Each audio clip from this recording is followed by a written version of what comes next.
So, without further ado, Anyone have any jokes about the new pope to hold get on, out of the hold on, way hold on. before We'll we get to start that. the episode? No, not before we start. Not before we start. I have allotted time for this. Hey, I'm Pope in here. What's up, folks? It's the Black Flag book bag. I just wanted to get it out of the way so we could cut it out later. I'm not cutting this shit. Fuck! Welcome to the Black Flag Book Bag. I'm Chloe. I'm Una. And Hostage. I'm the new Pope. Whoa! Hello, new Pope. Welcome to the Black Flag Book Bag. I'm so glad we got rid of Hermes and we have acquired a Pope. I Look, stole some queer shawl from the grave of St. Paul, so now I'm the primary Pope. I'm Pope number 1 now. Ooh. I'm not contesting whatever new Pope for the papacy. I'm contesting the first Pope for the papacy. I'm the first Pope. We're starting the one true church. It's the Black Flag book bag. so we love talking about topical stuff, but at best these episodes will come out 5 days after recording, and at worst, weeks after recording. So honestly, if we want to talk about topical stuff, we have to preempt the news for next Tuesday. Yeah. So the goal is this episode is out next Tuesday. Just by the way, I'm gonna finish the previous episode after this episode, after we record this. So that episode will hopefully be out tonight or tomorrow, early tomorrow morning. But we do so. Current news: new Pope Leo the 14th, and also we have a new candidate for first Pope, Hermea the First. More like Pretty good Leo name. the Fagteenth. Gay Pope. And well, I mean, it's the first American Pope, so everyone have your apocalypse shelters ready. I don't think it's that big of a deal. Popes from Chicago. Finally, they're gonna have some real pizza in Rome. The one QAnon theory of the Levant mirrored is Chicago. Oh, that one's good. That one's good. Which is what my post of the Fertile Crescent from Milwaukee to Grand Rapids was about, by the way. What were the fucking Catholic spirit bonds called again? The things where you could like pay money to save your dead relative. Indulgences. The new American Pope is gonna start doing indulgences, but they're gonna be NFTs or alternatively they're Bitcoin, whatever's indulgences, funnier. but they're packaged so that the average like risk of your sin is lower. Like and it's a complicated system, but just know we're doing indulgences better now, and they're gonna make a lot of money. They're gonna make a lot of money, baby. Oh, we're gonna make so much money off Here these at Catholic indulgences. Co. Here we're Here at Catholic repackaging. Co. We're Here at Catholic Co. We've Fuck, moved. we keep starting the same sentence. Can I go home now? We No, moved the you are Vatican to Silicon Valley. We're repackaging indulgences and selling them back to people. And then people can also place bets on whether or not people sin again after paying their indulgences, thus making it so you profit whether they sin or not. It's great. Yeah, that's called recidivism rates. Or in this paper case, records recidivism rates. Paper records of salvation are too untrustworthy. You know, there's fires, there's weather damage, and You there's need it on just the the thing that blockchain. gets us all. There's age. So we're putting your dead relatives on the blockchain. Did you get baptized? Are you did you eat those crackers in the church? You're getting on the blockchain. No, I don't want my baptismal records on the blockchain, actually. We're gonna be replacing communion wafers with Culver's fried cheese curds.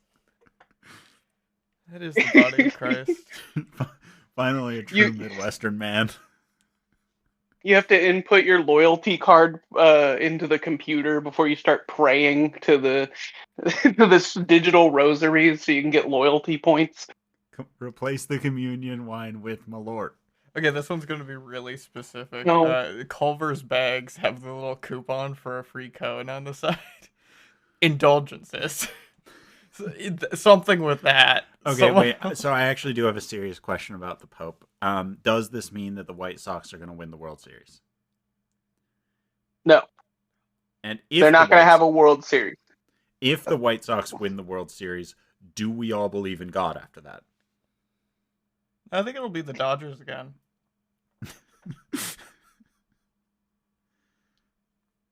I don't know anything about sports. I will not bow my head to a JoJo character.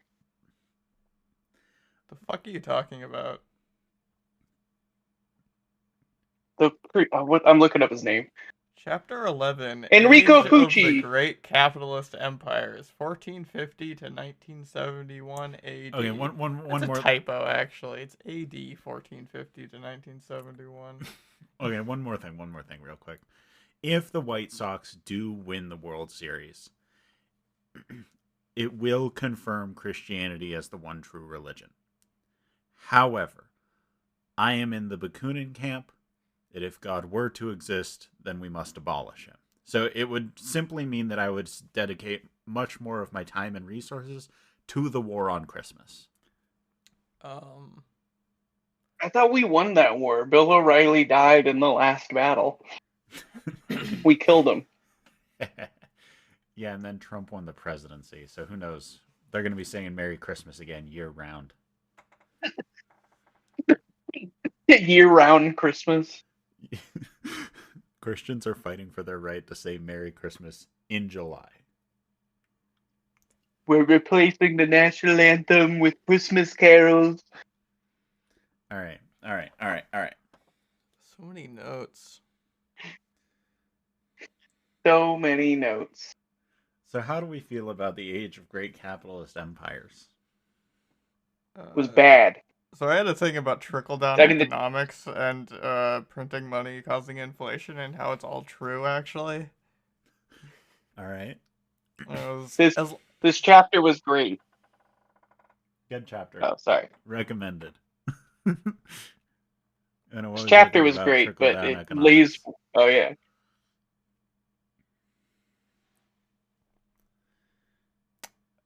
So, my thing was, so long as there is any form of, like, trickling down in the economy, so long as the average person has any benefit from overall economic growth, then you do sort of get inflation as a result of greater wealth in that economy, but not in the necessarily the printing more money so much as greater access to bullion would cause upper classes to force prices to go up to ensure that lower classes don't have access to the same luxuries as them, because like class disparities is a active force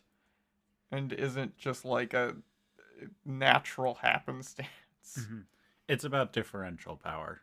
Yeah. You know, where a rise in wages without a rise in prices would mean a like rise in the relative power of, you know, the working class over the owning classes and, you know, wealthy technically working classes. Whereas, and so as long as, you know, capitalist classes or owning classes, you know, we're not necessarily talking about in capitalism or, you know, relations that one would reasonably call capitalism, still have power, then a rise in wages is just going to be met with a rise in prices to, at the very least, maintain the current proportions of power. Yeah. Which we get a really good example of that in the 1400s after the plagues, where so many people die that finally the legendary, you know, wages go up and it's a workers market rather than a employers market, you know. But even then they did even when like they couldn't get prices to go up fast enough, and there was like peasants walking around in silk and shit. They just passed laws that said you can't wear rich people clothes. Yeah, yeah. I will say, Like, as something of a medieval nerd, like everyone else who's into anthropology, it wasn't just like silks and stuff. There was dyes you weren't allowed to have like on your clothes. I'm pretty sure purple was one of that's like No, reserved for purple's royalty. a fucking. I feel like the purple that was thing. just that one place. No, the purple thing just kind of gets overblown for the fact that like there was a specific really expensive dye, but like It was any Is that solid the one made from color, snails?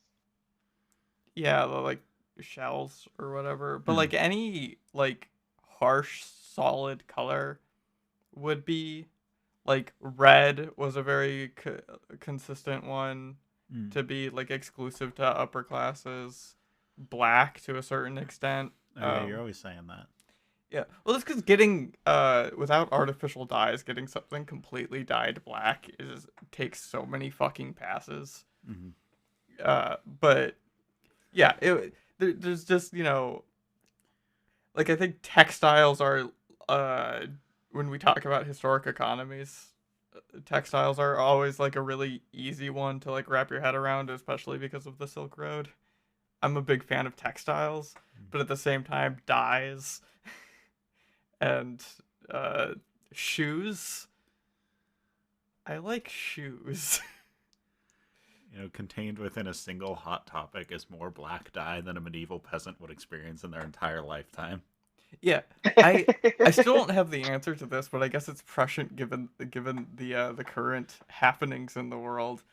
It's very clear when you look at like higher like Catholic what do you call it, vestments and whatnot. You do get red, which because cardinals were generally like an upper class. You know that you get the what was it like the three God, what's it called, estates, Hmm. the three estates in medieval Europe, and the ecclesiastical state, and like the cardinals are at the top of it, so it makes sense that they like historically had red, but also white. Not that white was particularly easy to get. It wouldn't be nearly as white as it is now, but this idea of like black clothing being associated with like piety and stuff is I I think that kind of came about in like during like Enlightenment and afterwards. Hmm. At the very least, it seems very Protestant to me.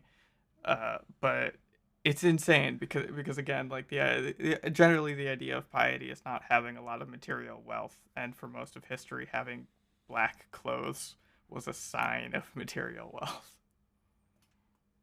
Funny. Well, I mean, there's a reason that when Luther whipped up a bunch of peasants into an anti-usury frenzy, that one of the targets that they hit the hardest were the monasteries and the cathedrals, because they've been like the source of extractive wealth for most of Europe's medieval history. I think that would be fair. Yeah. I think Fair to Chloe say. and I were briefly talking about this earlier. I think when just talking You guys about pre-gamed without me. uh no, we were. He was mostly talking about Catholicism because of the Pope thing, I think. Yeah. But theology and like in like post Reformation, generally, but definitely like post Enlightenment and post Industrial Revolution, we view like theology and different denominations of churches and stuff as very much a like personal choice. But in like medieval Europe, a town was a church.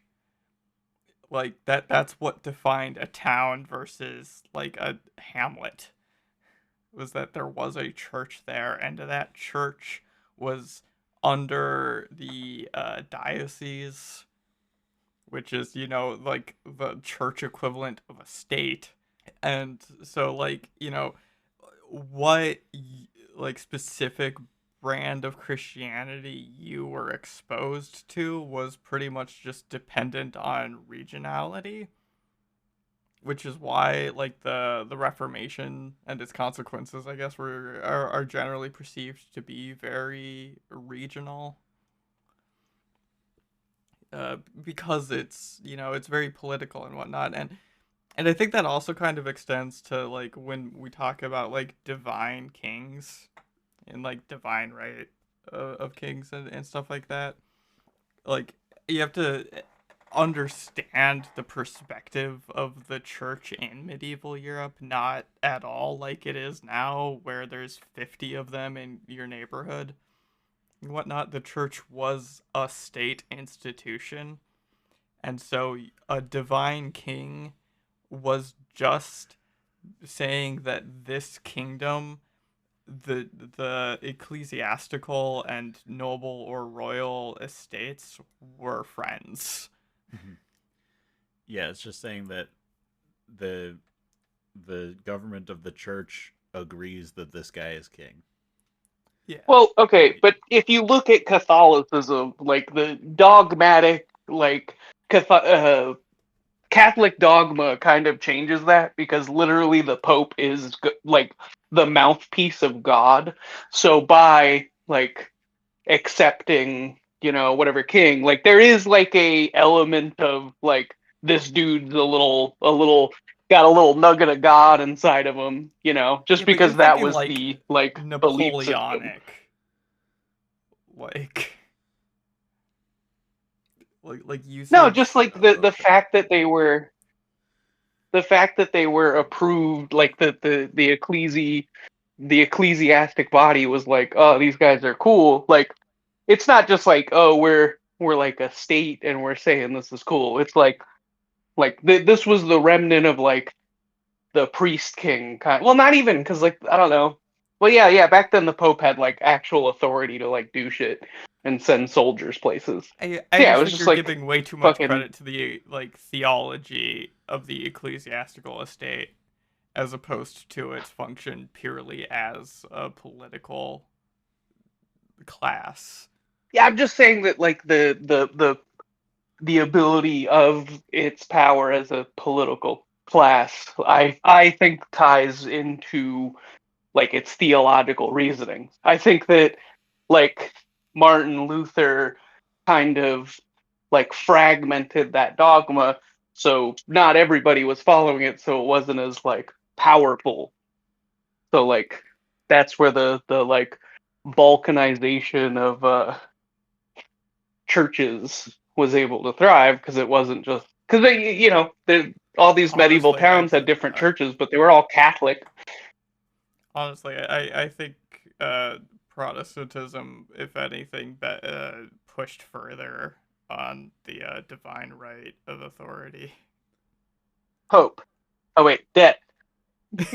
That Pope. He's from Chicago. The ones that we're Debt. talking about now were not from Chicago. Deep Though. dish indulgence. I'd This like to chapter, indulge in some all deep the dish. shit. Probably the Listen, only long pope to time have touched the listeners. bean. I thought they were supposed to be celibate. No. It's a good one. No. Yeah, we pre-gamed So bits long. to steal. We pre-gamed Twitter posts to steal for our podcast that's gonna come a week after this is news. The appropriate time to steal So it'll feel like. tweets. Yeah, it'll feel like we came up with it. You're So thinking about long China time as listeners of the. backwards. No. The China thing is correct. Were they charging taxes in silver? They started doing that. Yeah, that's why all Yeah, of bullion, like Europeans' bullion, went to yeah. So Asia. moving on to China. China. China. Yeah. So, Well, like, what happened in China was that they dealt in paper money, but a sort of in their dealings with Mongols and other nomads and such, they used silver. and a sort of black market economy emerged out of that, where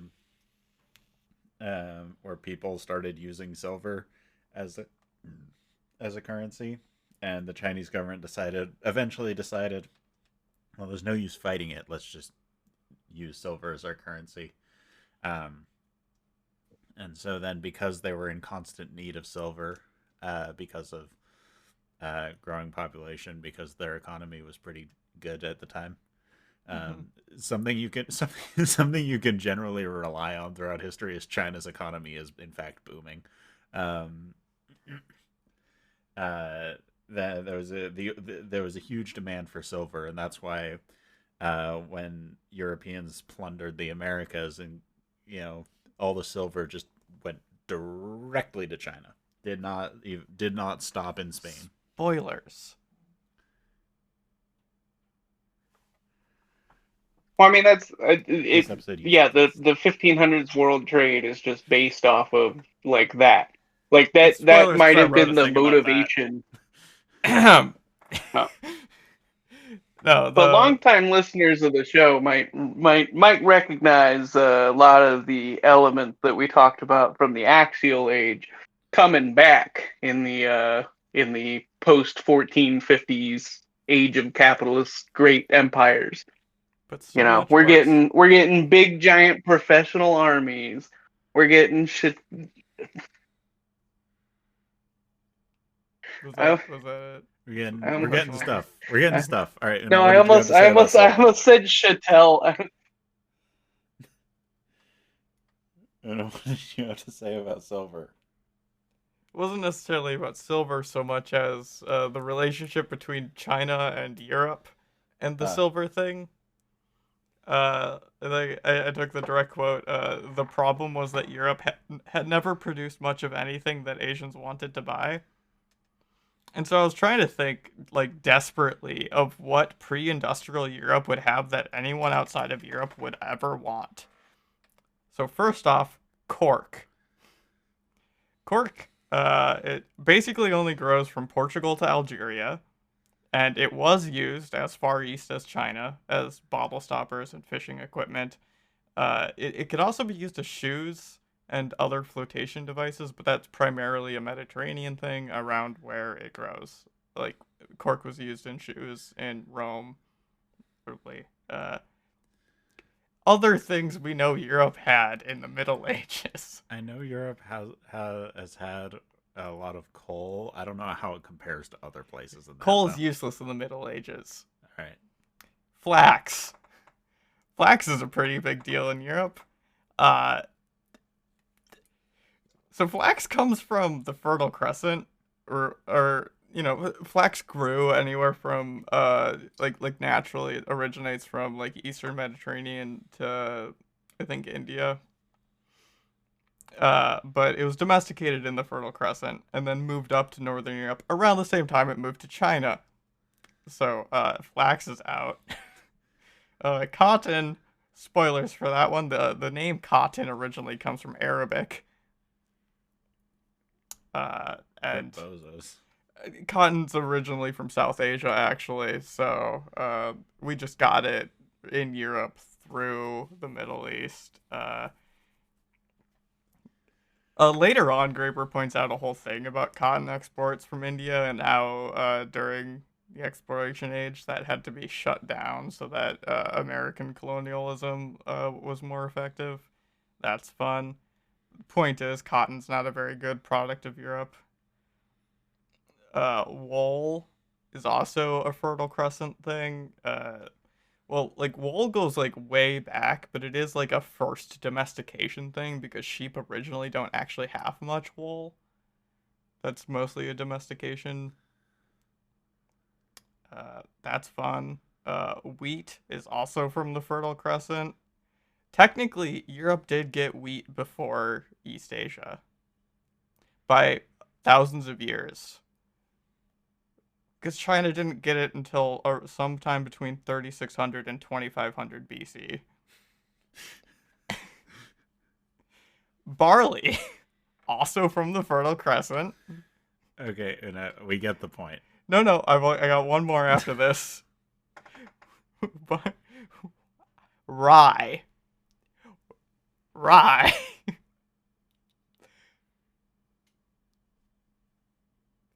Yeah. Rye's also from the Fertile Crescent, but nobody grows it there. It's a what's the term? Cover crop? Because nobody actually wants rye for anything, and we just kind of end up finding uses for it because it kind of just came along with wheat. Anyway, they grow it in China nowadays, but didn't really much in the Middle Ages. So perhaps cork and rye. So basically, we gave them silver. Yeah, we gave them silver. Um, you know, so basically, the age of great capitalist empires was kind of kicked off by China demanding silver and Europe wanting things made in China, and that started a process that still continues to this day of Europe doing genocides and wars of conquest in order to get Chinese stuff.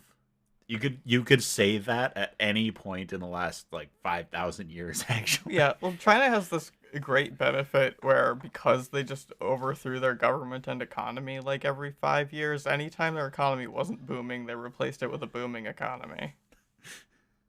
Yeah, China actually resisted the process of enclosure that affected everybody else during this time period by just constantly fucking revolting against the government. Meanwhile, like Europe just like killed everybody, sent them overseas to die in some colony, or sent them overseas to fight in a war and die in a colony.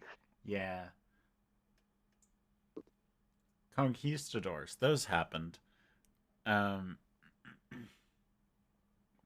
That was probably like my favorite part of the fucking chapter was like describing how like it wasn't like individual people just making themselves rich and shit. It was people in debt getting other people who were in debt to do the worst shit imaginable to try to escape their debt and to end up in worse debt than they were when they set out to do all this horrible shit to get out of debt.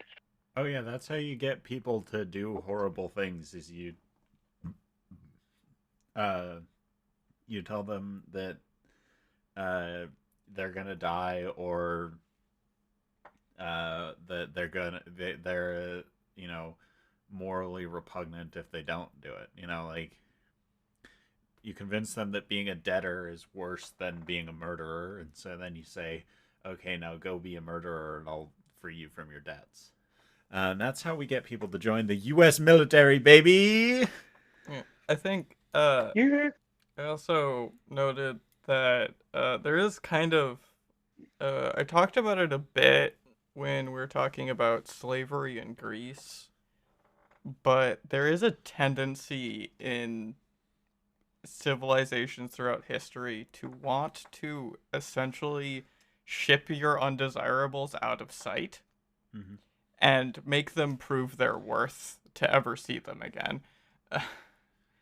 So, you get it like with indentured servitude and penal colonies and chattel slavery, and in this case, conquistadors all being debtors of just, like some people note the whole thing of like Christopher Columbus being heavily criticized by contemporaries that's just like generally true about pretty much any notable conqueror in history that wasn't a king, and Mm-hmm. even if they were, in a lot of cases, but they were generally just people that nobody wanted to deal with in their home country anyway. And so you just ship them off, you give them the opportunity to prove themselves, and worst case scenario, they go die out of sight. And best case scenario, they come back rich enough to pay off their debts and take out more loans. Mm-hmm. I mean, during the Iraq War, I heard this sentiment all the time from like the conservative adults around me when I was like a kid, which is just like it was a response to like immigration. It was like, oh, well, I don't understand why we have all these illegal immigrants. If you just make them serve in the military for 5 years and then they get full citizenship, and then make it impossible to enter the country and see how many people come through. And it was just like, I mean, probably not a lot, because like hey, you want to go through hell and fucking kill people and probably get killed and like I mean, get PTSD and that's what we do to our poor people now, as I disabled and said. then have no help. I will say, it's always fun to rank the countries that have mandatory military service for citizenship. We've got Israel, baby. We got Egypt. We have the Republic of Korea. Does it Italy Indonesia is my I don't think favorite. Italy does anymore. Indonesia is my favorite because every time they have their conscription, they do it through lottery. You'll see a bunch of the gayest. Oh wait, is it Indonesia or Thailand? Fuck, That's it just might be drafts Thailand. in general, though. They're done through lottery.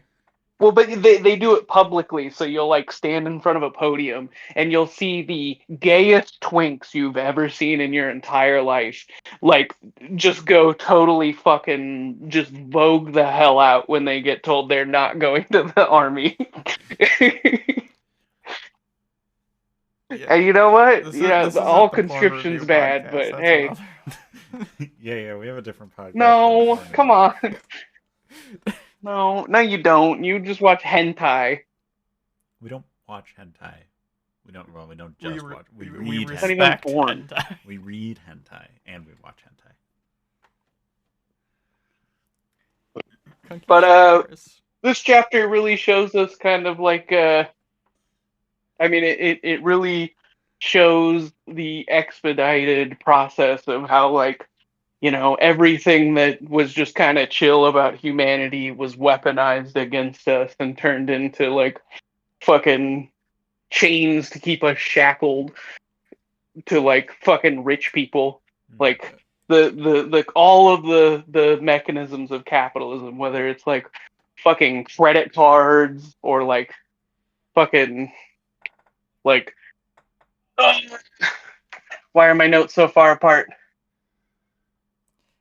Anyway, just like the concept of credit originally was like this like good force, and then it just gets warped into this like war machine, and then later on into like what I mean, now it's still the war machine, but also it's like a way to keep us all fucking miserable. I thought it was funny how like people would often like in medieval Europe would often take like their like credit dealings, their like loans and stuff to court just to have a written record of it. In part because on the one hand there were harsh punishments for debtors, but also there were harsh punishments for usurers. So it was beneficial to both parties where the debtor is like, well, if I get punished for being a debtor, then you're probably also gonna get burned at the stake for being a usurer. Making debt illegal when everybody is in debt to each other essentially means everyone holds fatal blackmail against one another. It's a great stimulant for drama. It's also a great stimulant for the economy.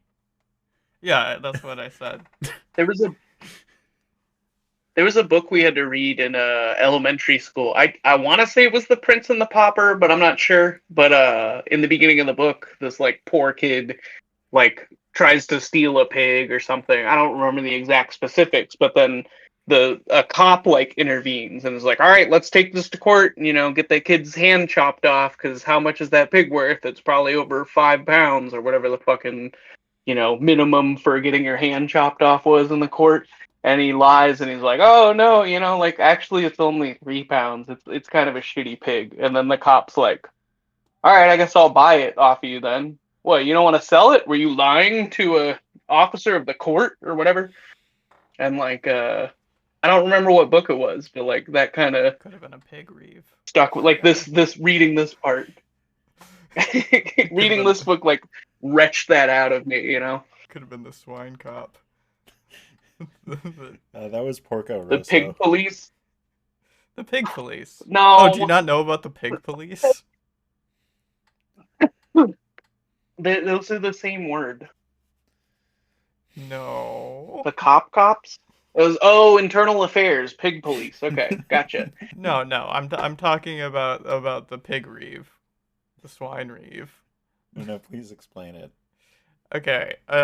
You need to understand that nobody's ever going to ask, "What's a pig reeve?" Just ask. Okay. Here's the thing.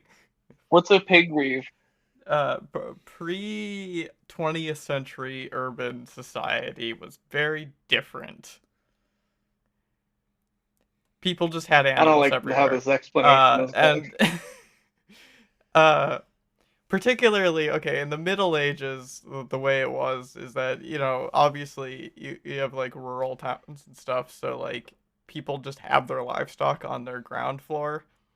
You know, that's why like in Britain they still consider the first floor the one above the ground floor, because, you know, old buildings, like the ground floor like isn't finished.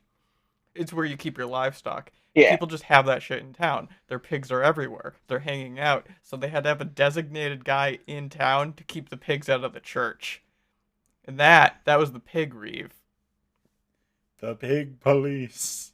Now that's a job I can get behind. Internal affairs. And in New England, the pig reeve became a whole different job where your job was just to track down pigs running around town and bring them back to their owners. Such a good job. You know, we could have like a real society, but instead we have to have like email jobs or whatever the fuck. You know? You could probably, I think pig reeves are like closest equivalent now as with animal control.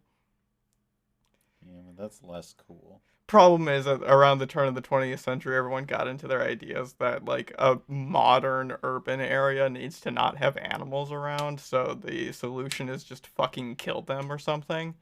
Rather than gotta have the guy round them up. We just gotta have pig reeves again. Animal control sucks. Yeah. The closest actual cool thing to a pig reeve are those guys who get the like climbing equipment and go climb tall trees to go grab cats that are stuck. I had to do that. Have you seen that? They have like the bag. Did you have like the little hip bag that you just like picked her up and fucking tossed her in, and she like thrashed around? You know, you think I'm small, but I'm actually I mean, she is three small even enough. smaller cats in a trench coat. I don't think that's possible. Yeah, Wouldn't those be mice at that point? 2 up corks and a down cork.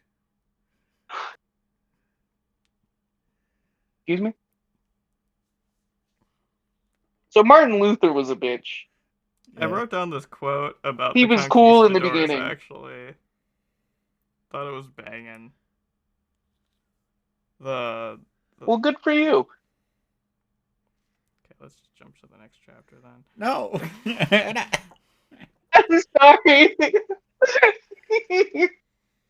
I'm sorry, Udo.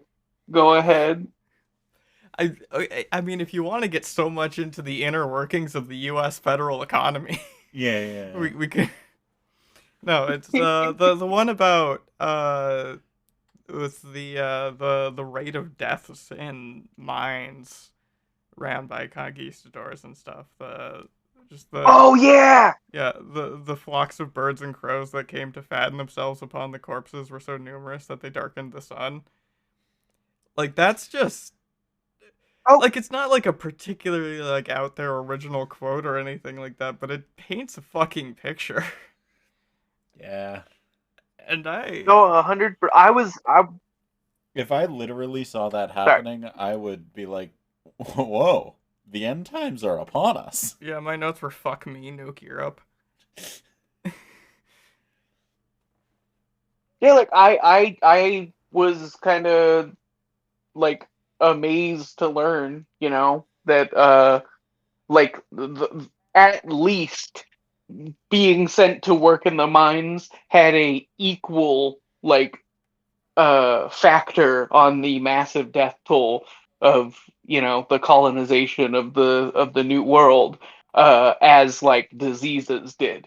which means more likely it was more people died getting sent in the mines than they did, getting smallpox and shit, which is totally not the narrative that we're fucking taught, in public education.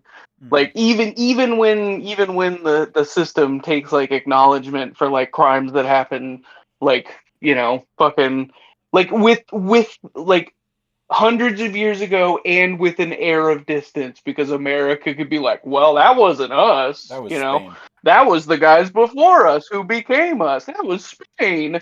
Totally not. We didn't do anything like that, Like they could totally do that, but even they're like, oh yeah, it was just disease, it's crazy. They didn't know. And Which is it's like, no, I was being sent to the mines. right? Because isn't that normally the first thing you'd think about when you think of colonization anyway? Like we talk about the role of the African slave trade in American colonization, but who was a lot closer? The reason we needed so many African One slaves of is because we all of our indigenous slaves kept fucking dying. yeah. Also, at least literally the ones who didn't the kill back thing first. Yeah. in my AP class, the reasoning behind this that I was given was that indigenous people were more familiar with the land, so they could escape easier, whereas African slaves just came here from another continent, I so they mean, were too confused to try to escape or something stupid. there's an Like, argument for that to some extent, yes. But the issue is that history is always more complicated than an AP test will tell you. You know, well, I think it's just a volume thing. As Graeber emphasizes throughout the book, is that that slaves are people ripped from context. It's much harder to keep someone enslaved when they are very familiar with the land and have deep connections to all the people around them. But that doesn't mean Yeah. it doesn't happen. Yeah. Right. It's if you would enslave an entire community, very few people are going to run away out of it, statistically, because their community They're all is there. enslaved. It's part of the reason why slaves are promoted to have families. It's not entirely just so you have another generation of slaves to keep. It's also, They have something to lose. yeah, it's blackmail. It's hostages. It's so much easier to. Also, the idea of running away, people, you need to be pushed into it generally, because it's not that easy to run away from things. Especially when those things are the infrastructure around you now, and also people who have a very vested interest in not letting you get away. A lot of people just don't want to live with that overhead their whole life of the fact that you are branded as owned by someone, and there are many people who will put in the effort to bring you back. Picture you're in a horse pen in the middle of the desert, and there's a bunch of guys with long rifles and ATVs around you, trying to keep you in the pen. Like, good luck. Good luck running away. Like, Also, that would you'd have to be, crazy to do it, but it is the better alternative, kind of. But that, I feel like that's an apt fucking comparison, because it's like guys with guns and horses in the middle of a big ass fucking southern plantation city, everything around you is European and fucking weird buildings and roads and fucking shit. also, the thing with branding, I don't know exactly. I guess I've just That been was kind of crazy. out of the loop on U.S. history specifically, but I don't remember exactly how African slaves were branded. But the multiple on the face thing is fucking insane. Yeah, that part Imagine if was today you got a face absolutely tat of the fucking logo of crazy. each of your previous employers. Yeah. I'd be lucky. I'd have 3, 4. I'd have 4. And it's not I'm even blessed. like, employers like people you've worked for like over 30 days so you can technically file them on your taxes. It's anyone who's ever had any claim to you whatsoever got to stamp your face with their logo. Yeah, anyone who considered your job application.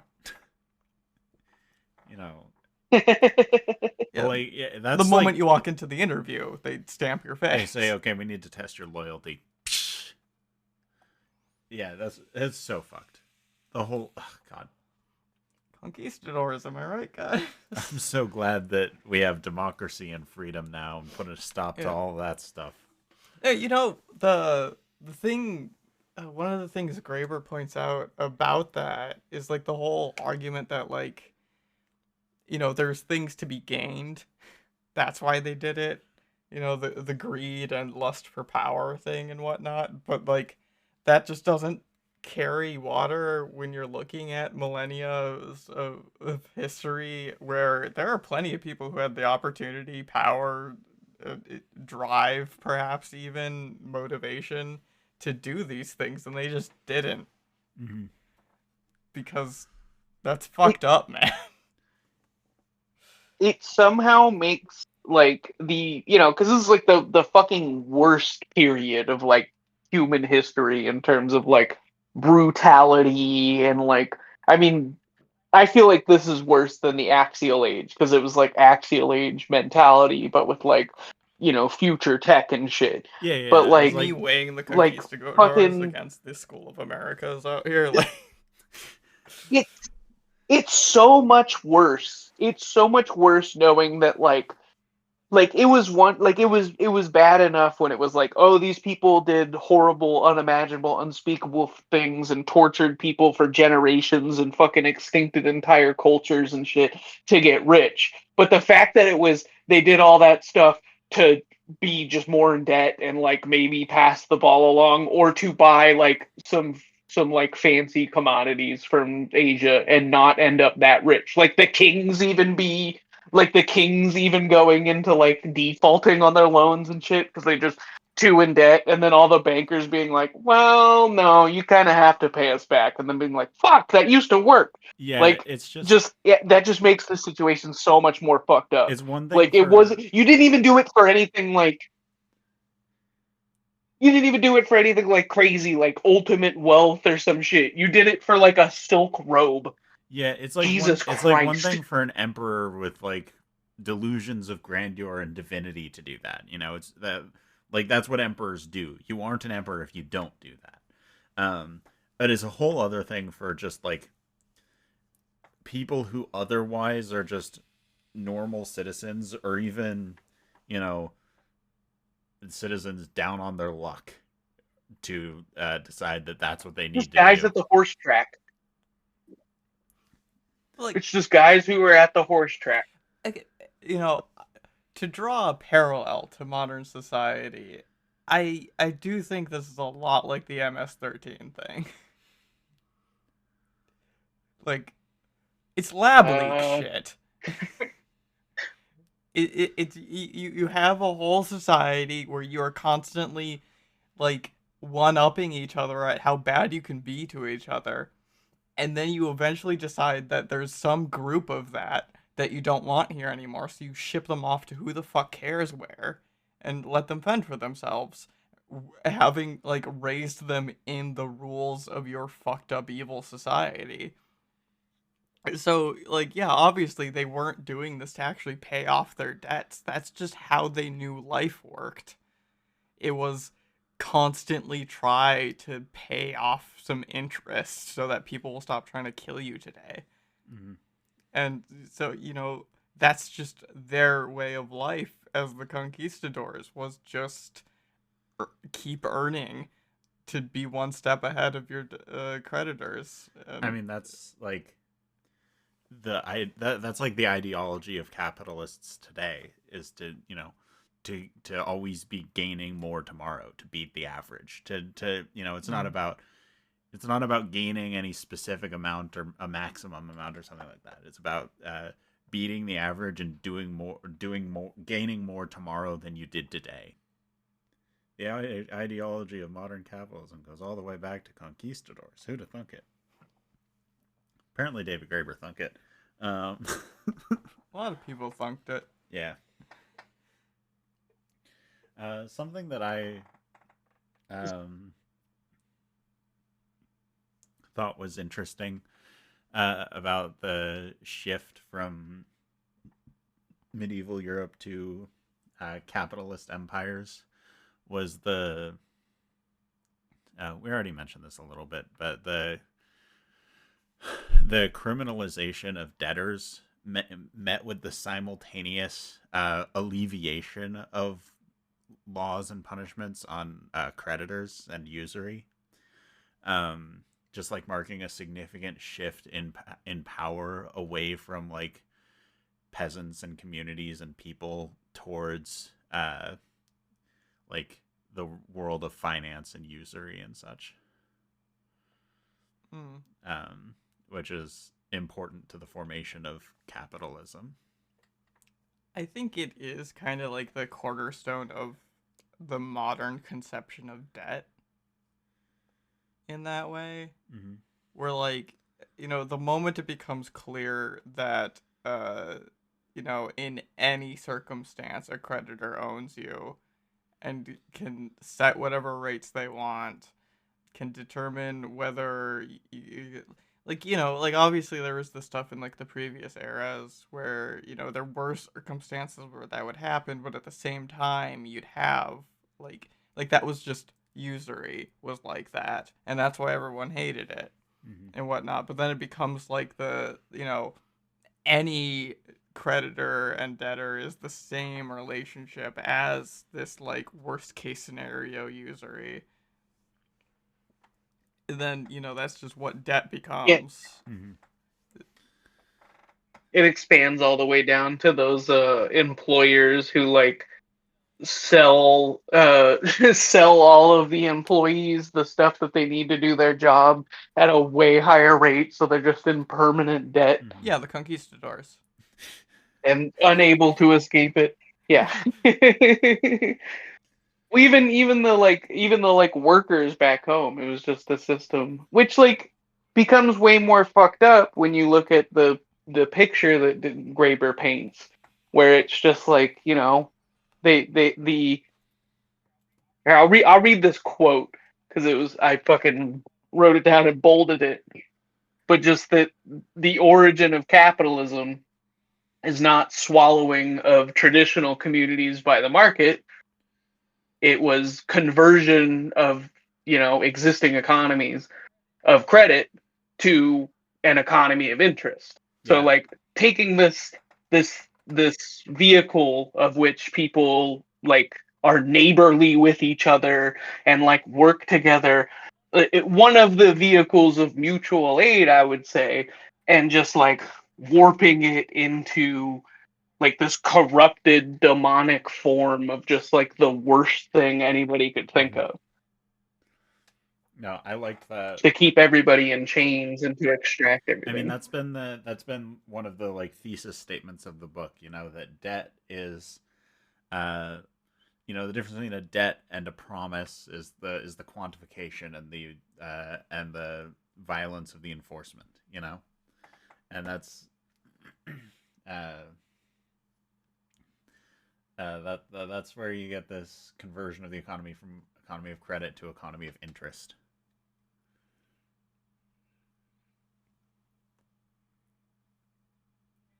And it's not even interesting. It's remarkably lame. Remarkably. So anyway. Yeah, and through the creation of this, they had to come up with an entirely new moral philosophy because everybody was like, hey, should we like be nice to each other? And they were used to just using debt. Like everybody was in debt to each other to some degree.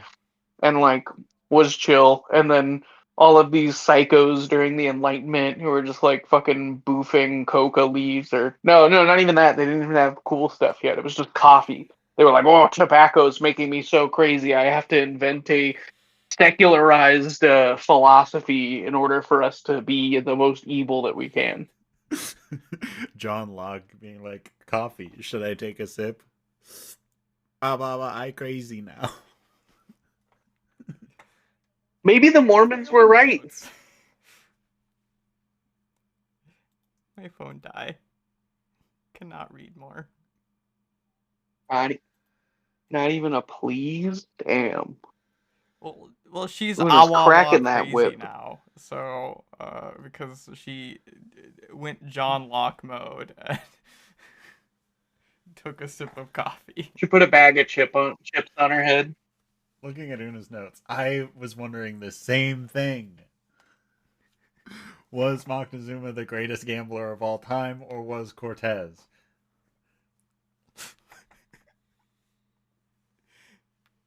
That was on the.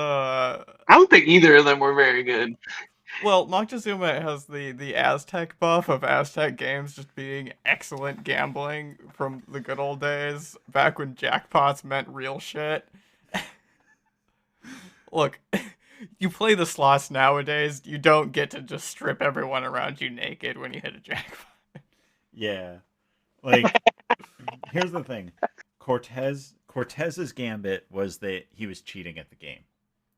That's pretty good. That's a pretty good gambit. Moctezuma's gambit was knowing that Cortez was cheating and not calling him on it because he was just betting on the odds that God would work out in his favor and be like, "Yep, you're gonna win it all. Trust." Real fucking gamblers know that it's either I strike it big today or the world ends. Real gamblers know that you just keep gambling until the universe ends. And so I think that's why Moctezuma really is the model gambler, because he never gave up.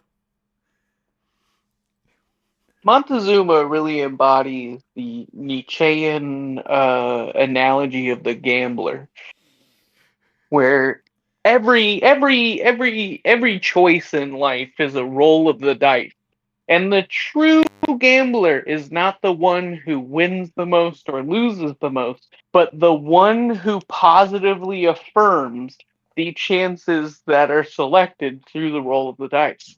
So Montezuma embodies that better than anybody I've ever heard. Montezuma is the Uberman. True. We should all try to be like Moctezuma more. See, Which is to say, keep going on those German gotcha idealism, baby. shaking head. Bet on the dice landing on a corner. Bet that maybe the dice will land on a corner. German And also keep giving your money to German Tencent. idealism, Drake shaking head. I don't know, I just named a company. I'm sure they own Aztec many things. idealism, Drake pointing and nodding. Tencent owns. I don't know if they own many games. Ah, fuck. I do know that they are involved a lot in gaming. Oh. They are the competitor when it comes to Chinese tech. Keep giving your money to Bitcoin. I don't know. No, I have notes on What's that a company? later. What's a company that owns gotcha games? MiHoYo? Keep giving your money That's to not- MiHoYo. Been saying this. Why do we not all simply become paperclip maximizers? Yeah, I straight up don't get that as like the worst thing that could happen with your AI is like you accidentally tell it to just maximize making a certain thing. You're like, yeah, wouldn't it suck if you built an entire society where everyone was trying to maximize some random number and it led to like the apocalypse repeatedly? I would never do that. That'd have to be some kind my- of crazy world where a Chicago guy's the Pope. If you don't need to highlight the parts of my notes I italicized. Yeah, but I thought it was really funny. All right, come on, share it with the class. Let's go. We'll probably get to this later. I just highlighted the phrase biblically accurate economy. Oh yeah, the communism of the gospel. Yeah. But that, yeah, you're Um, right. It's good. there's Getting a ahead of ourselves. Uh, couple of things I want to say.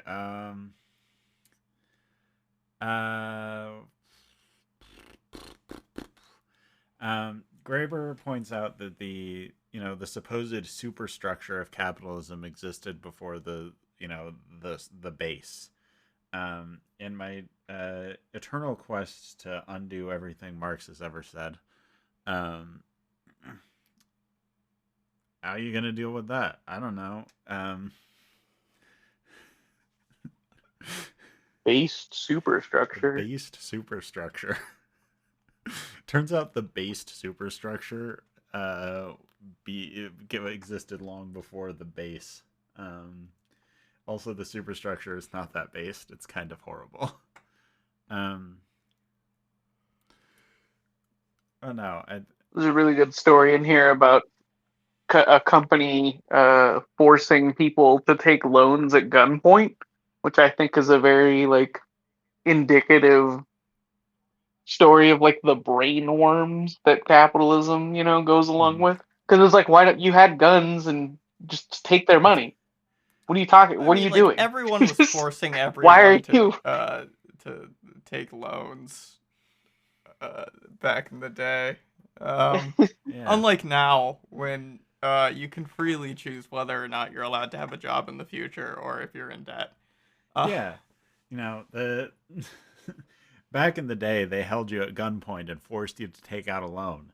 Nowadays, you need to get a job in order to pay for things. And oh, by the way, in order to get a job, you either need to work at a job that doesn't pay you anything, and thus you will be in debt, or you can take out student loans and go to college in order to get a job that pays you enough to continually pay back those student loans for the next 40 years. Hey, what was the number in one of these two chapters? The average American goes into 130 debt 130 130% percent of of their their income. income. Yeah. Yeah, fucking yeah. Like if you Um, and it's largely spent on medical bills and then discretionary funds. So like literally, if you have anything happen to you, if there's anything, if you have like a well-paying job and like you've like done the things, if you want to do literally anything or have literally anything happen to you, you have to just be constantly going into debt. mhm. She's just like, ugh, just put me in gunpoint. Come on, Yeah. Um, just do that. I'd prefer to have a gun to my head. Maybe I'd like get some drive to like do things, some adrenaline. Penning one I'd steps. like go write more. I'm trying to remember what the fuck that was about. yeah, so we're living in a system of very elaborate slavery. Um, like comically elaborate, like a Rube Goldberg machine of slavery. Which, capitalism is based on. Uh, yeah. And not just, like Graeber points this out, that it's not just chattel slavery. Um, like basically everyone working in the new world was an indentured servant or a slave or a debtor or a prisoner or something, sent here for as a penal colony in the case of the entire state of Georgia. Let's let's talk about branding again. Penal colony. Yeah. Woo woo. Our complex slavery does not require branding because anyone without the proper documentation is unbranded and therefore not a human. You get branded in a much more complex way. That's right. ID cards are the devil. The Amish are right. Fuck the Social Security Administration. I did like the part about how slavery to wage labor is like buying to renting. Like Oh, never heard that one before. slavery is like buying a person, whereas wage labor is just like renting a Yeah, person. yeah. Well, I I mean that haven't, so meh. I mean that's a classic thing that just like wage labor is just slavery but for set period of time. You're just renting yourself for the day, or during certain hours of the day for a certain period of time. I like the part where for a lot of uh the British history, it wasn't even like renting so much as like lending your body. Because they just couldn't fucking pay anyone. Yeah, I mean that's true. Like today, still too. You don't get your paycheck as you work. You get paid every week or every 2 weeks. Right, Or but like there's a difference between a week and a year. yeah. That is true. But it's still like it's crazy that people have to wait 2 weeks to get paid. Yeah. But hey, at least back then you were allowed to steal shit from work. Yeah. Hey, you're actually allowed to steal shit from work today too. Yeah. No, I just Yeah. is it stealing shit from work only becomes a problem when they can actually pay their employees, which is to say that they let you do it if they think the alternative is everyone assuming they need to undertake a good old-fashioned slave revolt on you and your 3 managers. We need to enact wage slave revolts. Why hasn't that been a thing? I don't know. People are trying. Some people are. Not enough people. The things that I thought about doing while reading the last 2 chapters of this book, I can't say on a podcast. Yeah. I had many thoughts about um, how fucked up the world is and how we should make it better by any means necessary. We gotta. Yeah, I mean, Graeber. I mean, he points it out at the end of the book, but he does a good job here of just like kind of pointing out all of the like problems and contradictories with contradictory statements to like what we're taught to what actually happened, which like he says like anthropologists are in like a prime position to do that, and like fucking um like I do appreciate that like he's not trying to sell like, hey, we should, oh, this all sucks so we should do this, because I feel like that's how when you try to do both you kind of fall into the trap of like uh Marx where like you're like, all right, this is how all the stuff works. Okay, I guess like a lot of that's fine, and this is how we should fix it. Oh no, oh no, oh no, oh god, oh no.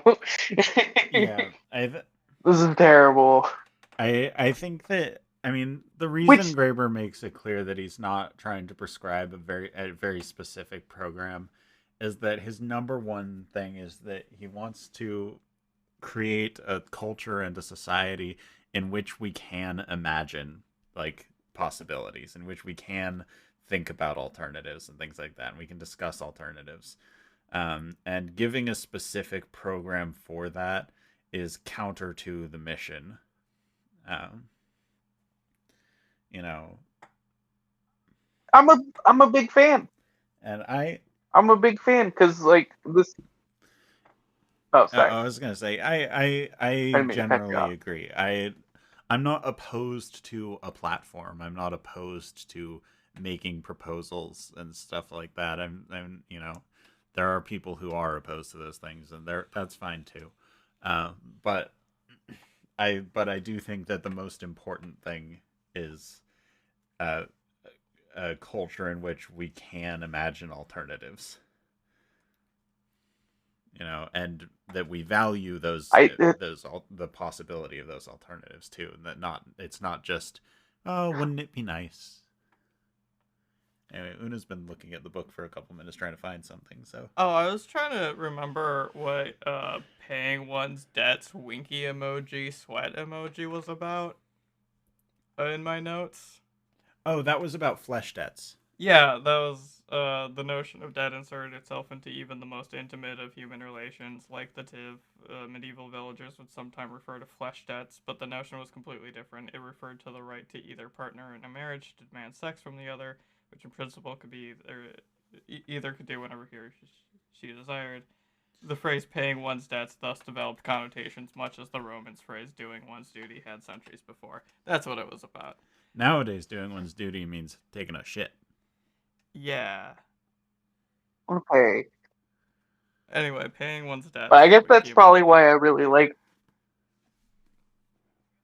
I guess that's why I really like this book because one of the main reasons I've been reading like Deleuze and stuff is the like the war on the rigid classification of everything, which I feel like Graeber kind of points out here is what corrupts credit into the system of trust, into this like system of like interest, which is just, quantification, which is just another form of like rigid classification, getting rid of abstraction. And then the other thing is, like you said, like instead of trying to come up with like a defined project, giving, different options, because like capitalism tries to organize us in these like rigid thought patterns. What Deleuze says, and I know I'm bringing up another book, but fuck you. This is my bit. Uh, Deleuze says that we need to seek these lines of flight in order to like escape these like modal homogenies. I forget what the terminology is, but like in order to escape these like rigid like homogenous lines that society keeps trying to organize in to keep perpetuating capitalism and like re-territorialize our like everything so that it's able to fit in more. So like, because I mean, if we're gonna really think about it, like a utopian society, like the anarchism or communism or whatever, the utopia of Portland is gonna look different than the, utopia of like Germany or China or like all these places. Like what's gonna work and make people happiest in one location is never going to look exactly the same in one place, to another. And even now, we even through like this book, we see that like as much as capitalism tries to be this like homogenous force, it's different all over the fucking country. And it's been different 100 fucking times, and it'll continue to be different, usually in worse ways. Mm-hmm. You rambled about Deleuze. That means I get to read my joke about the the trust and becoming interest thing. I have 57 of them. Do it. Yeah, I have 57 of You have them. 57 jokes? No, the joke is I have 57 of them, to which you say, of what? And I just have to say, it doesn't matter. All you need to know is that it would be difficult for you to acquire them by your own means. And I don't know what I've spawned here, but it is, in the spirit of the Enlightenment, a prerogative that one found a natural science dedicated to its study. It reminds me of the anecdote in the book about the guy who starts a company. This is just like a very important thing of which I will not say what it is, but it's a very important undertaking, and I will tell you in a month. And after one day, he sells 1,000 shares and then disappears forever. It honestly, cryptocurrency founder, king. Yep. The pump and dump champ of all time. Right next to Gilder. First of all, I thought it was hilarious his name was Gilder. Yeah. I laughed my ass off when I was like, oh my god, his name is Gilder? Oh. Of course it was. Sign from God. Gilder would have thrived on Reddit.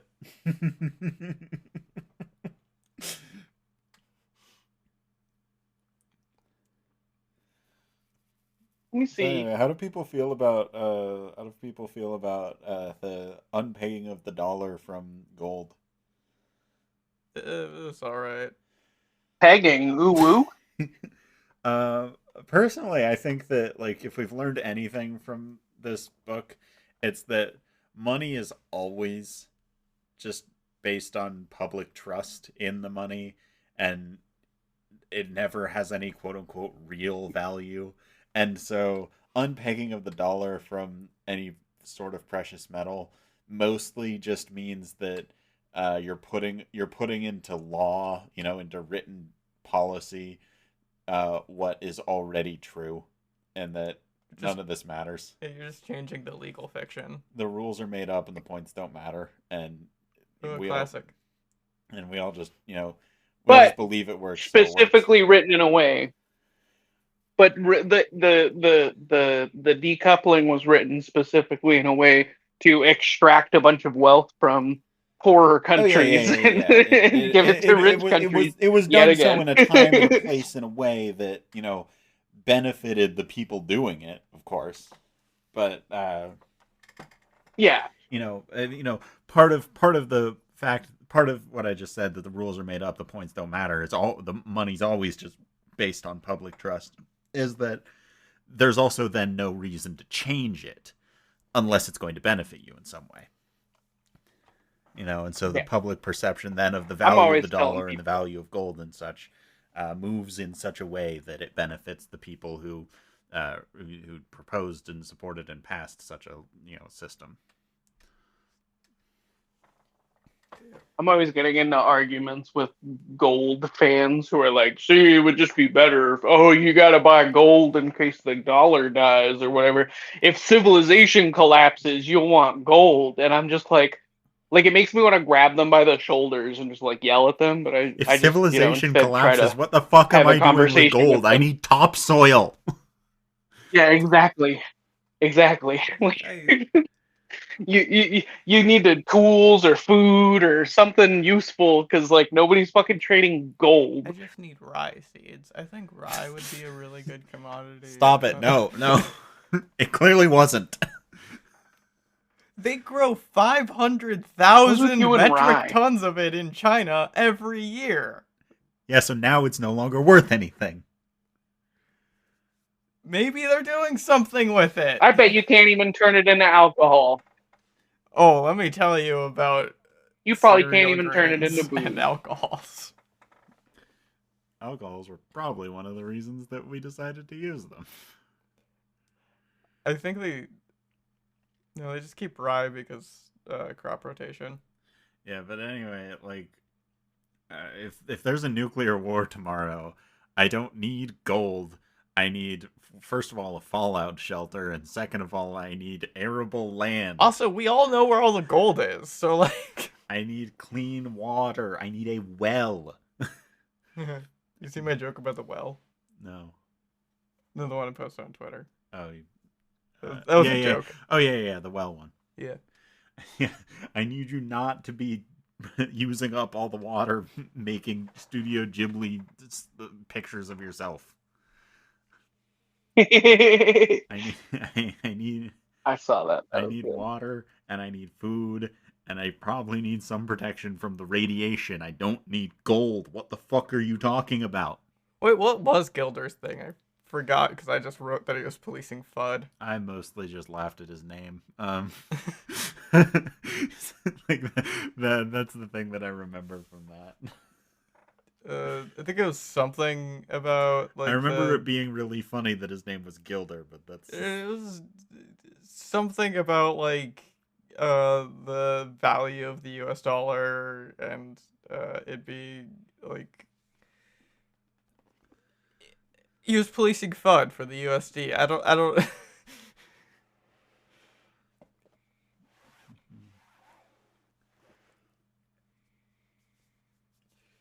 gotta take better notes. Anyway, be sure to follow Una X Triple I to get the funniest tweets. Yeah, sometimes I wake up and write a short story about how much I want to beat someone to death with a rock. Oh yeah, Gilder was it's pretty horny. Who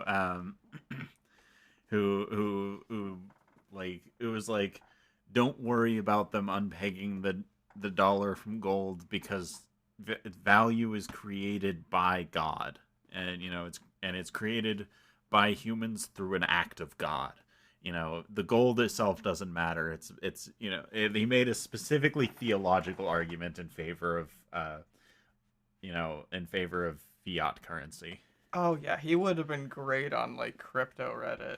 Yeah, he would have been insane on crypto Reddit. He would have done numbers. Oh god, that reminds me of the thing about Locke in the earlier chapter where a bunch of people were like, "Hey, here's how you fix Oh the yeah. the devaluation of all this Here's how currency, you this fix the currency economy. crisis," and all these people were given different ideas, and Locke was just like, "What if you just like reset it back to the way it was because metal is like worth what it's worth, and you have to follow the rules." And then they did it, and it just Locke ruined making one everything. proposal and it It immediately just totally destroying crashed the the economy. fucking economy. Woke materialist gets owned by facts and logic. You know, actually, real liberalism has never been tried. And then even today, people are like, "You see, John Locke is good, and I like him, and he said smart things." And it's like, well, are you what? How? How is this guy even taught anymore? He's like everything he says is like stupid. Oh, we just want to get along with each other because of like property.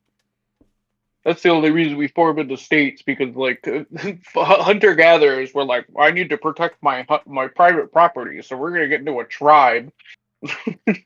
Every economist was just making up an economy to study, and some of them were given the excellent opportunity to fuck up an economy to study. Yeah, no, I love how every time like these like sort of free market theorists are given an opportunity to actually like do policy, they just ruin everything. Everything just gets so fucked beyond belief. And it's a tradition that goes all the way back to John Locke. Truly amazing. King, the goat. The OG John Locke. There's no praxis like fucking over Britain for decades. Actually, true. Was that praxis? Was destroying the British economy for several decades praxis? I think so. Comrade Locke. John Locke was just England's Rasputin, except he didn't fuck. He clearly fucked. He fucked Newton. You know, speaking of dudes who are just notable for being notable dudes. Oh yeah, true. There was the one guy Graeber was talking about, and like when he's talking about like Machiavellian like theology and whatnot, he's like, oh yeah, and this guy was friends with Machiavelli. Like honestly, I see so many random references to Machiavelli like that I usually just forget what the fuck was happening.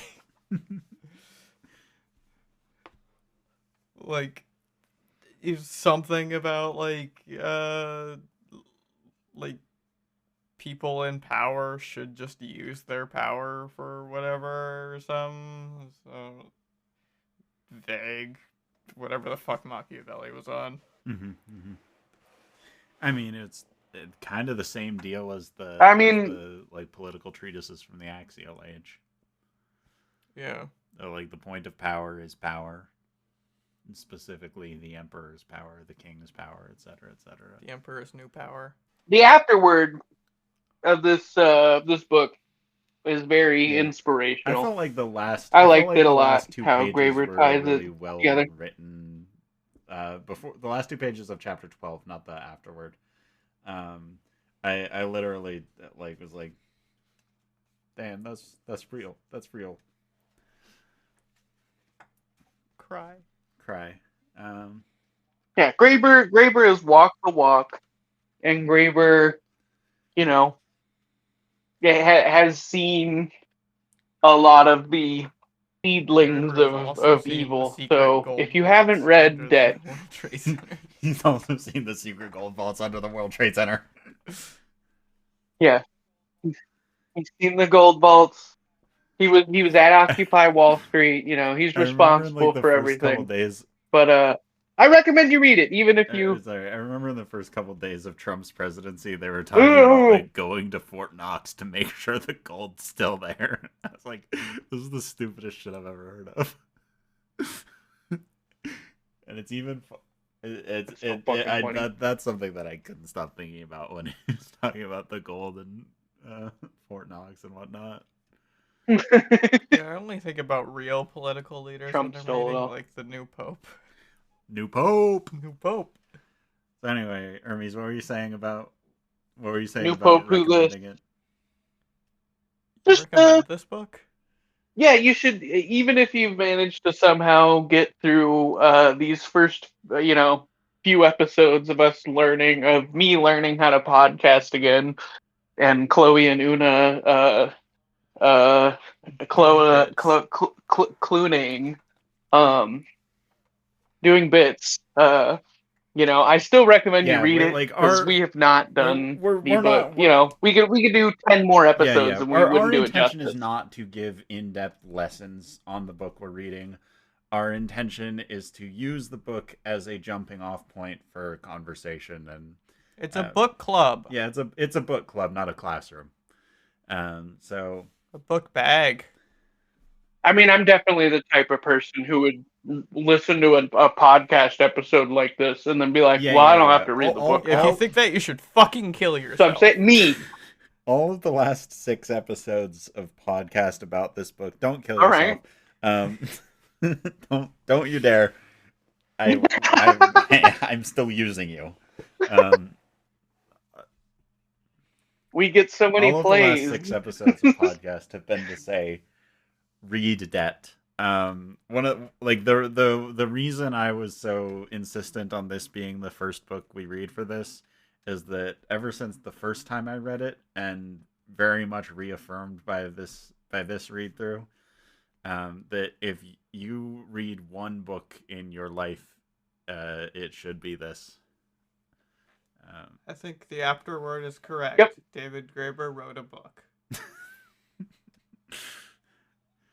I think that's about as positive a review as Una can give. Yeah, this so. is one of the most. No, I think he accomplished what he set out to do. It was more complicated than that, but it is a good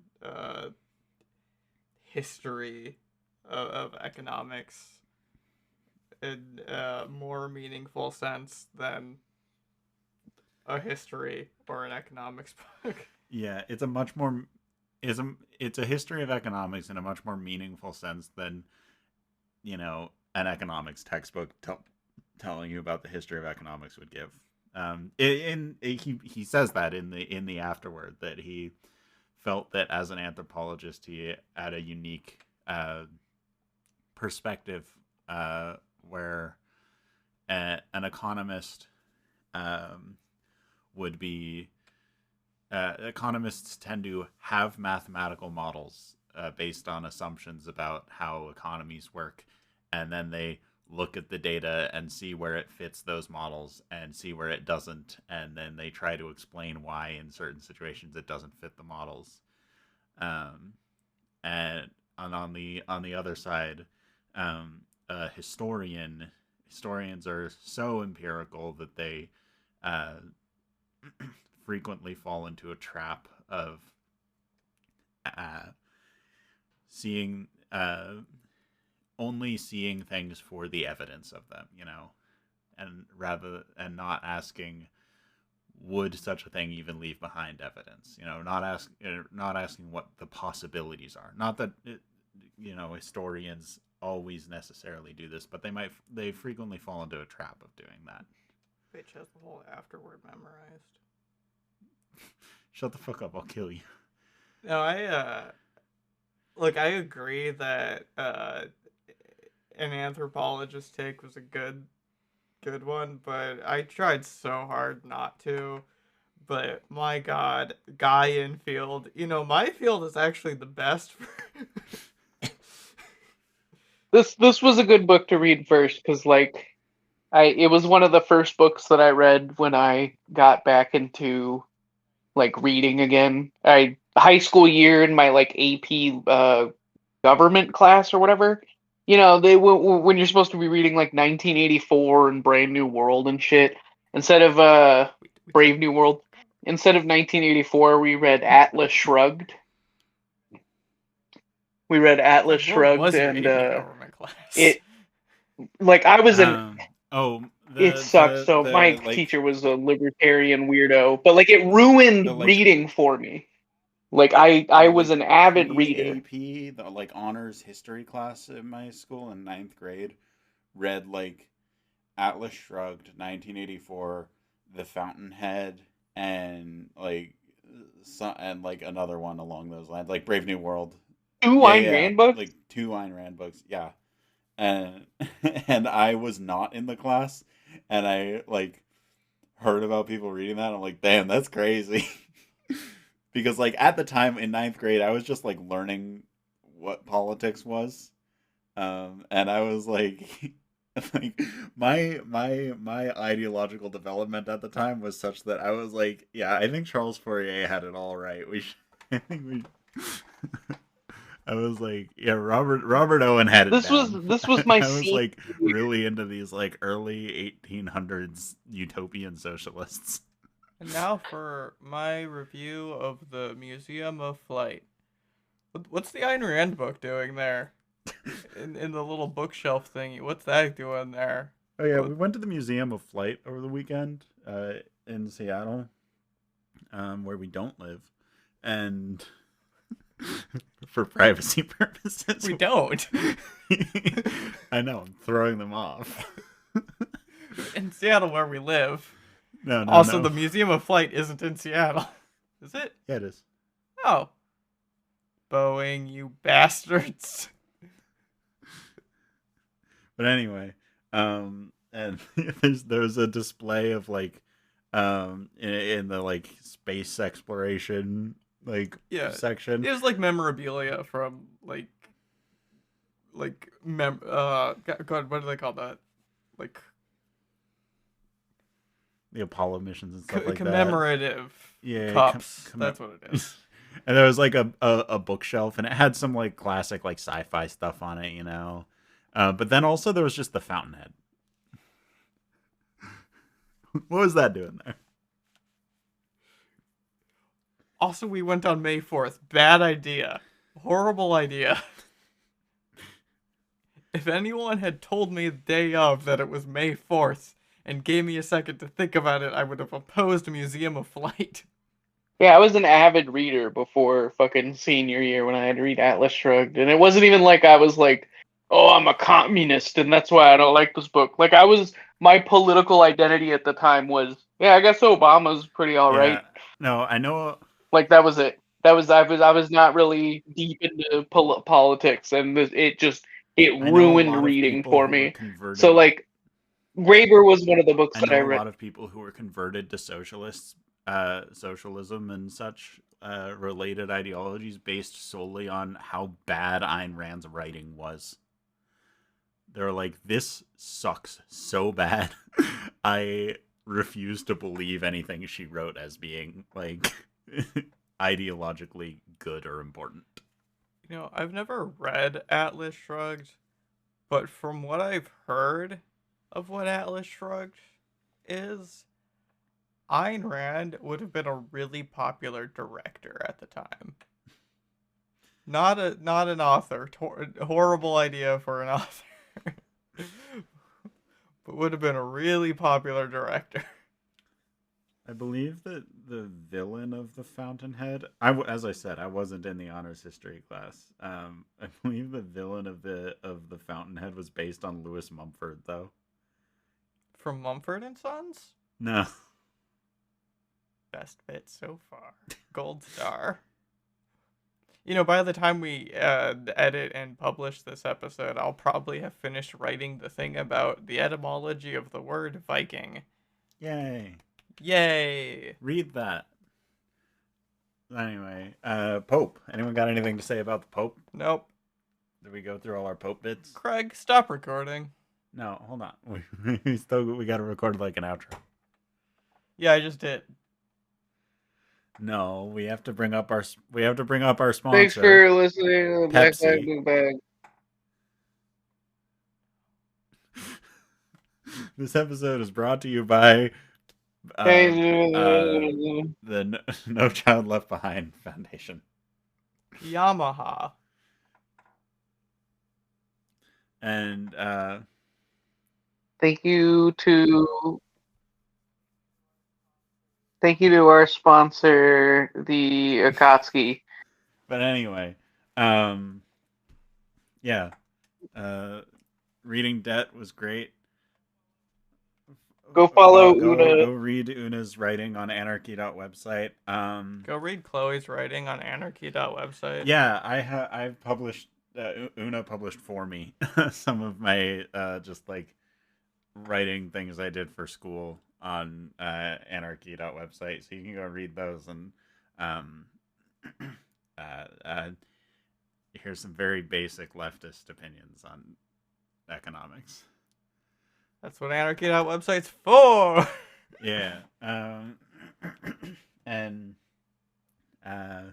thanks to all our loyal listeners for joining us on this journey through the first 5,000 years of debt. Oh, also we have a Patreon now. Yeah, we have a Patreon now. For all you dedicated flaggots who want to subscribe to us. Yeah. No, you can't. Right, say that's that. our friend, that's our fan base, right? Flaggots. No, it's talking to her, man. Oh, I can say it. No, This- no, Why you can't I can't say it. say it? This one's for the flaggots out there. Thank you for I'm gayer than both of you. What are you talking about? Thank you for listening to our podcast. Join our Patreon. Give us money. You can currently we have 4 tiers. You can give us $1 for nothing. Fuck you. You can give us $5, and you'll get to hear all our outtakes from the past few episodes of stuff. That's fun. You can hear the fabled veganism debate. You can give us $10, and if I manage to finish up the podcast in a reasonable amount of time, you might get to hear it early, and also we'll shout you out at the end or something. I don't know. I'm not doing that. I'll do it. Sellout. And yes, I'm a sellout. Speaking of which, if you give us $15,000 a month, you can be on the podcast once a month. We want to thank our current sponsors, George H.W. Bush, Henry Kissinger, Richard Nixon, the Heritage Foundation, TPUSA, Charlie Kirk individually on top And the of that. That's FBI. weird. The Koch brothers, and Chloe's mom. Shout out to my mom for funding this whole operation. Honestly, that's just true. And then yeah, so Do you think they'll process my SSI application before they shut the SSA down? no. So Thank you to our sponsors, Chloe's mom and Social Security my boss. Administration. thanks for And the listening to Social us talk Security about debt. Administration. And join us next week for talking about another book. I'm sure this. We're reading Seeing Like a State. We don't know what we're reading reading yet. Seeing Like a State. Don't confirm. No! Don't confirm anything! We're reading What if we change our minds? followed by the Silmarillion, and then Mutual Aid, A Factor in Evolution. I don't know what that is. We're reading Fanged Nomina by Nick Land next. No, we're reading Seeing Like a State by James C. Scott. It's gonna be fun. It's gonna be good. We're gonna make lots of jokes about the Pope. It's still gonna be funny next week, baby. No, we're gonna have to make jokes about the new Dalai Lama next week. We have to predict the news for the next Tuesday. Okay, my prediction for next Tuesday. J.D. Vance will have visited Pope Leo, and he will immediately die. So the most relevant news story will be the death of this Pope and the shortest papacy in history. I'm gonna aim low with this one. Trump is gonna double down on supporting the Houthis. I'm going to say Trump is going to double down while also backtracking. Yeah. And that was amazing when he said that. I also think that they could suck my dick too. Okay, wait. I'm gonna aim real low, real easy to predict. It was crazy when J.D. Vance exposed his penis on stage last week. I predict that the Chicago White Sox, with the full backing of the Vatican, are going to win the World Series next week, even though the World Series takes place in October. Y'all are really bad at this. They're going to win it next I week, thought I baby. did a good job. I mean, yeah, the JD Vance, yeah, but yeah, that was crazy when that happened. Yeah. That's what I'm talking about. Nothing's ever good enough for Una.